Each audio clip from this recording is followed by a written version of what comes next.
Hello everyone, एक बार फिर से आपका अनुज क्लासेस में मैं अनुपम दीक्षित स्वागत करता हूं। जैसा कि लास्ट वीडियो में हम लोगों ने एक्सरसाइज 2.1 डिस्कस कर ली थी, एनसीईआरटी की 2.1 डिस्कस करी थी और आज इसके आगे हम लोग प्रोसीड करने वाले हैं।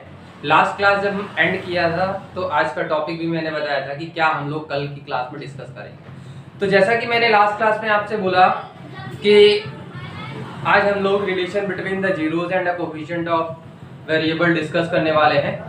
ओके, सो आज वहीं से अपनी क्लास को स्टार्ट करेंगे और अगर अभी तक की जो भी क्लासेस हुई हैं उसमें अगर आपको कोई प्रॉब्लम आ रही हो तो प्लीज कमेंट बॉक्स में कमेंट जरूर करें। Okay, so let us start today's session right now.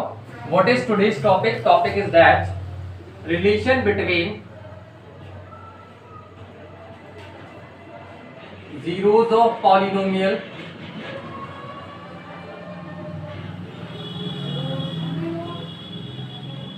and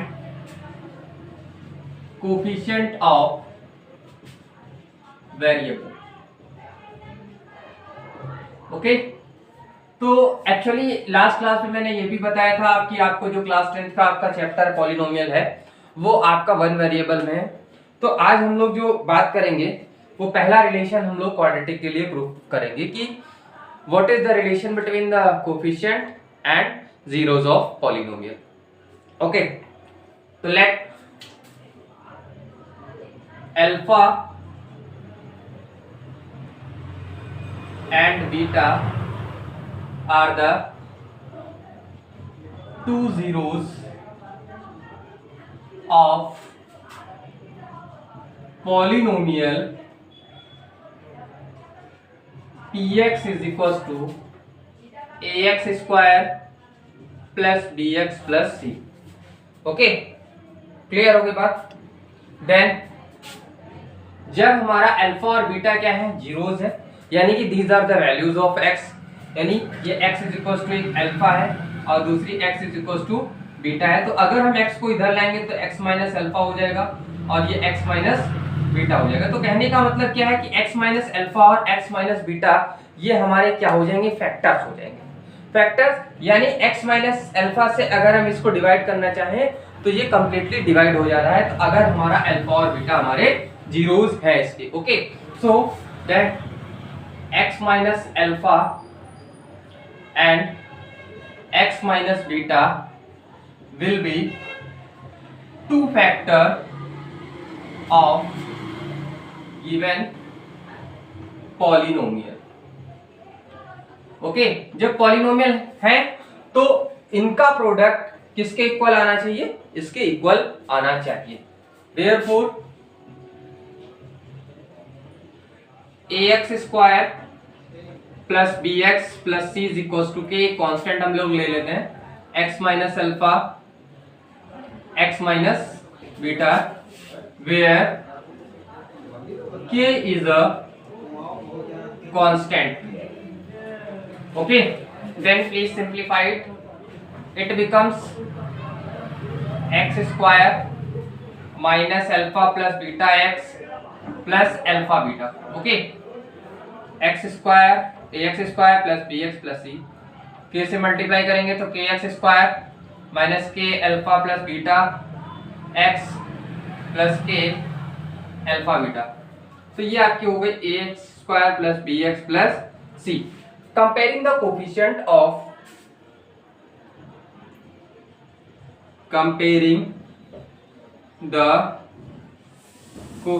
of x square x and constant term, इनके हम लोग कोफिशिएंट की कंपेयरिंग कर लेंगे।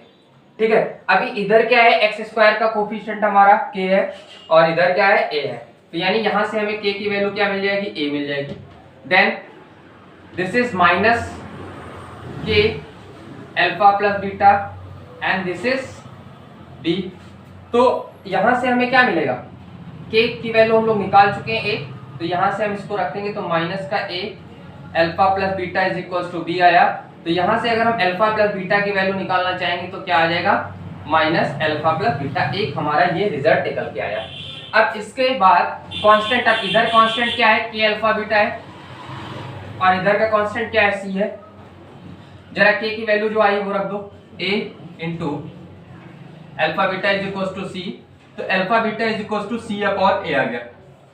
इस बिहाफ पे हमें दो रिजल्ट मिले, तो इस रिजल्ट को हम लोग क्या बोलेंगे, सम ऑफ जीरोस। क्या बोलेंगे भाई, सम ऑफ जीरोस। तो सम ऑफ जीरोस b क्या है, b is the coefficient of x whereas a is the coefficient of x square। तो अगर हम इसको बाइलैंग्वेज लिखना चाहें तो क्या लिखेंगे, माइनस, ये माइनस साइन है, कोफिशिएंट ऑफ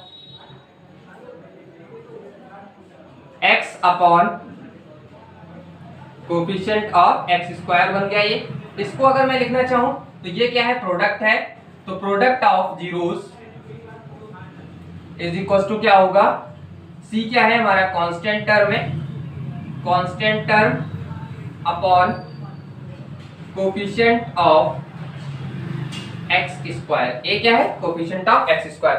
तो ये हमारा फार्मूला कैसे निकल के आया उसका प्रूफ है। अगर मैं चाहूं, क्वेश्चन अभी जो हमारे नेक्स्ट एक्सरसाइज में आएंगे उसमें हमें क्या पूछेगा, first to find the zeros and then verify the relation between coefficient. तो रिलेशन बिटवीन कोफिशिएंट कहने का मतलब आपको क्या वेरीफाई करना होगा कि आपको सम निकालना होगा, जो जीरोस आपने फाइंड आउट किया उसको जोड़ के सम निकालना होगा, और उस सम की जो वैल्यू होगी वो minus coefficient of x upon coefficient of x square के इक्वल प्रूव करनी होगी।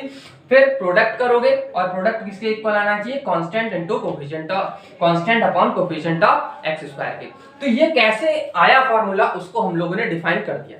ओके, वैसे क्या होता है, वैसे डायरेक्ट अगर आप चाहो तो अल्फा प्लस बीटा, अल्फा और बीटा हमारे क्या जीरोस हैं, तो अल्फा प्लस बीटा की वैल्यू हम लोग क्या याद करेंगे, माइनस का b upon a, where b क्या है, b is the coefficient of x, a क्या है, coefficient of x square, alpha into beta that means the product of zeros, वो क्या होगा c अपॉन a, c क्या है कांस्टेंट टर्म है, और a क्या है x स्क्वायर। तो कोई भी क्वेश्चन आएगा तो क्वेश्चन को पहले सिंपलीफाई करके हम लोग x की वैल्यूज निकालेंगे, क्वाड्रेटिक अगर कोई मतलब कोई भी पॉलिनोमियल क्वाड्रेटिक में है तो क्वाड्रेटिक पॉलिनोमियल हमें x की दो वैल्यूज मिल जाएंगी, और वो दो x की जो वैल्यूज होती हैं वही हमारी क्या कहलाती हैं, जीरोस ऑफ पॉलिनोमियल कहलाती हैं। ठीक है, उसके बाद हम लोग क्या करेंगे, कंपेयरिंग करेंगे स्टैंडर्ड इक्वेशन से। ये standard equation of a quadratic है, ठीक है, ये क्वाड्रेटिक की स्टैंडर्ड इक्वेशन यानी कि द्विघात समीकरण का एक मानक रूप है, जिसको हम लोग हिंदी में मानक रूप बोलते हैं। वहां से हम लोग a यानी x स्क्वायर का गुणांक, ठीक है, x का गुणांक और आपका अचर पद यानी c की value, that means coefficient of x square, coefficient of x और कोफिशिएंट ऑफ मतलब कांस्टेंट टर्म की वैल्यू फाइंड आउट कर लेंगे। ठीक है, और उसके बाद हम लोग वेरिफिकेशन करेंगे। ठीक है, ये तो हमने अभी आपको बताया कि क्या करना है। अभी क्वेश्चन सॉल्व करेंगे तो आपको 101% क्लियर हो जाएगा कि क्या प्रोसीजर होगा। ठीक है, I think you understand very well कि how can you find the sum of zeros is equal to minus b upon a and product is equal to c upon b। Please pause the video and note it fast. So okay students, एक example उसके behalf पे हम लोग discuss कर लेते हैं, जो चीजें अभी हमने डिस्कस करी। ठीक है, पहले तो उसके लिए एक एग्जांपल मैंने लिया है कि हमारा फंक्शन ऑफ x और you can say polynomial of x, इसको आप p भी लिख सकते हो। ठीक है, px इज इक्वल टू हमारा गिवन है क्या है, 2x square plus 5x minus 12। Question ये कह रहा है कि please find the zeros of this polynomial and then after verify the relation between coefficient of zeros, sorry coefficient of variables and zeros of polynomial. Okay, find the relation or verify the relation between zeros of polynomial and coefficient of variable. Okay, so first I find the zeros। कैसे करेंगे, quadratic equation है, quadratic equation का standard form आपको पता है, ax square plus bx plus c होता है। ठीक है, वैसे तो ये चीज हम लोग डिस्कस करते हैं नेक्स्ट चैप्टर यानी कि क्वाड्रेटिक चैप्टर में, लेकिन अभी यहाँ पे हमें x की वैल्यू फाइंड आउट करनी है, और ये चीज लास्ट क्लास में हम लोग सीख भी चुके हैं कि कैसे हम लोग मिडिल टर्म को स्प्लिट करके x की वैल्यू निकालते हैं। तो एक बार फिर से हम लोग डिस्कस कर लेंगे। 9th क्लास वाले वीडियो में भी मैंने आपको एक्सप्लेन किया है। हम लोग करते क्या है, सबसे पहले हम लोग क्या करते हैं, a और c की वैल्यू की मल्टीप्लाई करते हैं। मान लो हमारा AC आया तो AC का जो साइन होगा या तो प्लस होगा या तो माइनस होगा, यानी कि विद साइन हम लोग मल्टीप्लाई करने वाले हैं। ठीक है, तो AC का जो साइन होगा वो साइन हमारा डिफाइन करता है कि ये जो B की वैल्यू है वो हमारा प्लस करने पे मिलेगी या B की वैल्यू हमारी माइनस करने पे मिलेगी। ठीक है, तो सबसे पहला काम क्या होता है कि कोफिशिएंट ऑफ x स्क्वायर और कांस्टेंट टर्म की मल्टीप्लाई करते हैं, विद साइन मल्टीप्लाई करते हैं। ओके, देन आफ्टर जब हमें मिल जाता है तो इस AC के फैक्टर करते हैं, AC के ऐसे दो फैक्टर करते हैं जिनका मल्टीप्लिकेशन AC आएगा और प्लस या माइनस करने पे हमें B की वैल्यू मिल जाएगी। ठीक है, तो अब वही कॉन्सेप्ट हम लोग अप्लाई करेंगे। ठीक, क्या करेंगे, यहाँ पे A की वैल्यू कितनी है 2 है, B की वैल्यू -12 है, तो 2 इंटू -12 करेंगे तो हमारा माइनस का 24 आएगा। माइनस साइन हमें ये डिफाइन कर रहा है कि जो ये 5 है ना वो हमें माइनस करने पे मिलेगा। बात समझ में आ रही है? माइनस साइन हमें क्या बता रहा है कि ये जो 5 है वो हमारा माइनस करने पे मिलेगा। तो अब 24 के ऐसे दो फैक्टर जिनका सब्ट्रैक्शन 5 आए, तो 24 किसके टेबल में आता है, 8 और 3 के टेबल में आता है। तो आपको पता है 8 3 24 होता है और 8 - 3 करेंगे तो हमें 5 मिल जाएगा। बात समझ में आ रही? तो फटाक से इसको हम लोग लिख देते हैं, क्या लिख देते हैं, 2x² और 5 को लिखेंगे 8 - 3x - 12। देन ये आपका हो जाएगा 8x, ये आपका हो जाएगा -3x - 12। इसमें से आप 2x कॉमन ले सकते हो तो x + 4 आएगा, इसमें से -3 कॉमन लोगे तो x + 4 आ जाएगा। ये आपका हुआ x + 4 कॉमन और ये हो गया 2x - 3। तो ये आपकी px की वैल्यू आ गई। ठीक, फॉर जीरोस क्या होगा, px जो होगा वो 0 होगा, तो 0 होगा यानी कि x + 4 एंड 2x - 3 = 0 होगा। इफ x + 4 = 0 करोगे तो x की वैल्यू -4 आएगी। इफ 2x - 3 = 0 करोगे तो x की वैल्यू आपकी 3/2 आएगी। तो ये दो वैल्यूज आपकी आ गई और ये दो वैल्यूज क्या हैं, दीज आर द जीरोस, यानी इसको हम बोल सकते हैं अल्फा और इसी को बोल सकते हैं बीटा। अब जरा सम निकालते हैं, सम ऑफ जीरोस। तो सम ऑफ जीरोस क्या हुआ, -4 है, दूसरा आपका 3/2 है। तो जरा जब सम आप करोगे तो क्या होगा भाई, -8 आएगा प्लस का 3/2 करोगे तो -5/2, ये आपका सम आया। ठीक, इतनी बात समझ में आ गई? अब जरा ये सम ऑफ जीरोस मैंने निकाल लिया। ठीक है,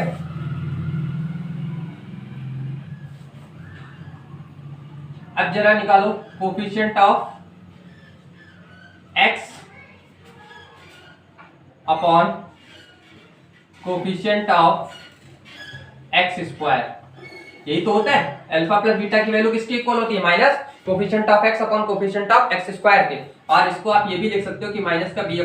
तो यहां से b की वैल्यू कितनी है 5, a की वैल्यू a और c आपका -12। तो ये वैल्यू आपकी कितनी आएगी, माइनस तो होता ही है फार्मूले में 5/2। अब देखो ये भी -5/2 है, ये भी -5/2 है, यानी आपका वेरीफाई हो गया कि sum of zeros. So sum of zeros जो है ना वो किसके इक्वल हो गया, minus coefficient of x upon coefficient of x² के। तो एक पार्ट हमारा हो गया। अब जरा प्रोडक्ट निकालो, प्रोडक्ट ऑफ जीरोस। तो प्रोडक्ट ऑफ जीरोस यानी पहला -4 आया था, दूसरा हमारा 3/2 आया। ठीक, तो जरा मल्टीप्लाई करोगे तो 4 3 12 यानी कि -12/2 है। ठीक, अब प्रोडक्ट ऑफ जीरो किसके इक्वल होता है, c/a के। तो जरा निकाल दो, constant term upon coefficient of x², यानी इसको आप c/a भी बोल सकते हो। c की वैल्यू हमारी कितनी है, -12 और a की वैल्यू कितनी है 2 है। क्या दोनों वैल्यू इक्वल नहीं है ना बाबू, इक्वल हो गई ना सर। तो इसके बिहाफ पे आप ये बोल सकते हो कि product of zeros, product of zeros किसके इक्वल हो गया, आप ये बोल सकते हो कांस्टेंट टर्म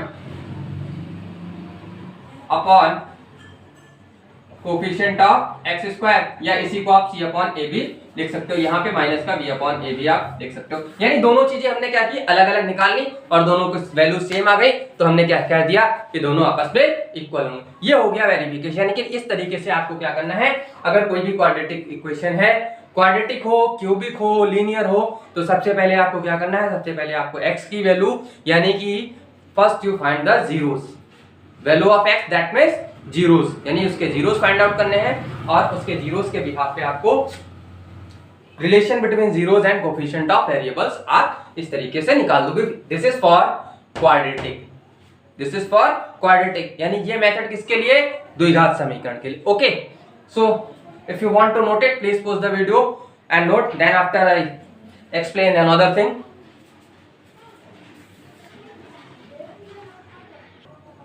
ओके, तो इसके बाद का जो नया टॉपिक है, कभी कभी हमसे क्या होता है कि हमें जीरोस ऑलरेडी गिवन, क्या होते हैं एक्स की वैल्यूज हमें गिवन होती है और उसके बिहाफ पे हमसे पूछ लेते हैं कि please give the quadratic equation. Okay, so a quadratic equation, क्या फॉर्मूला होगा उसके लिए?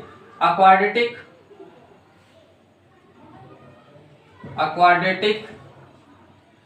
पॉलिनोमियल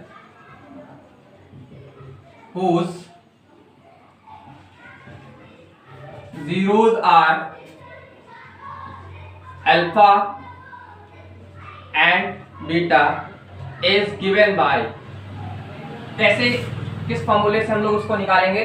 तो px इज इक्वल टू हम लोग लिखेंगे x square minus alpha plus beta into x plus alpha into beta. अगर इसको आप वर्ड्स में लिखना चाहो तो x square minus sum of zeros into x plus product of zeros. Clear? यानी कभी कभी क्या होगा, अल्फा प्लस बीटा के फॉर्म में भी दे सकता होगा, वैल्यू दे रखा होगा, या कभी कभी ये दिया होगा कि the sum of zeros is 1/2, product of zeros is 1/4, then find the quadratic equation. Okay, तो इसके भी यहाँ पे एक क्वेश्चन कर लेते हैं। मान लो सपोज दैट एग्जांपल हमें क्या है कि मान लिया हमारा सम ऑफ जीरोस वो आपका -3 है एंड प्रोडक्ट ऑफ जीरोस वो आपका 1/4 है। ठीक है, तो देन पॉलिनोमियल कैसे निकालेंगे? फॉर्मूला क्या होता है? px is equal to x square minus sum of zeros, sum of zeros into x plus product of zeros. ठीक है, ये फॉर्मूला हमारा होता है। तो फटाफट वैल्यू रख देंगे। सम कितना है? -3 इंटू एक्स प्लस 1/4। तो ये क्या होगा? X square minus minus plus का 3x प्लस 1/4 होगा। अगर इसको आप थोड़ा सा और सिंप्लीफाई करना चाहो तो r करके क्या लिख सकते हो, यानी कि एलसीएम ले लोगे तो ये आपका हो जाएगा 4x square plus 12x plus ये 1 और करके इस तरीके से लिखा जा सकता है। ओके, इसको आप इस फॉर्म में रिड्यूस कर सकते हो। ओके स्टूडेंट्स, तो दिस इज, ये क्या हो गया, इस फॉर्मूले पे एक एग्जांपल मैंने आपसे डिस्कस कर लिया। ठीक है, आई थिंक आज का सेशन आपको समझ में आया होगा।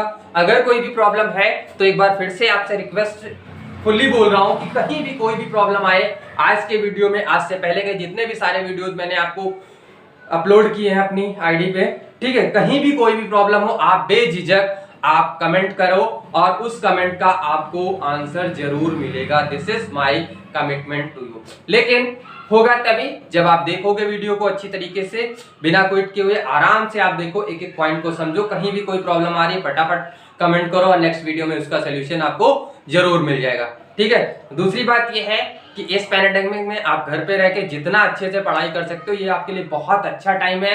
ठीक है, इस टाइम को आप वेस्ट मत करो और ये टाइम अगर आपने यूज कर लिया तो फ्यूचर में कुछ आप अच्छा बन के दिखाओगे, ये मेरा दावा है। ठीक है, क्योंकि टाइम कभी आपको मौका नहीं देता है, आपको टाइम को क्या करना है, टाइम को यूज करना है। और क्योंकि कहीं जाना नहीं है, बहुत सारा टाइम है, आप जितना चाहो उतना पढ़ सकते हो और जितना ही पढ़ोगे उतना ही बढ़ोगे। वही बात कि पढ़ते रहो, बढ़ते रहो। तब तक के लिए good bye, thank you, have a nice day.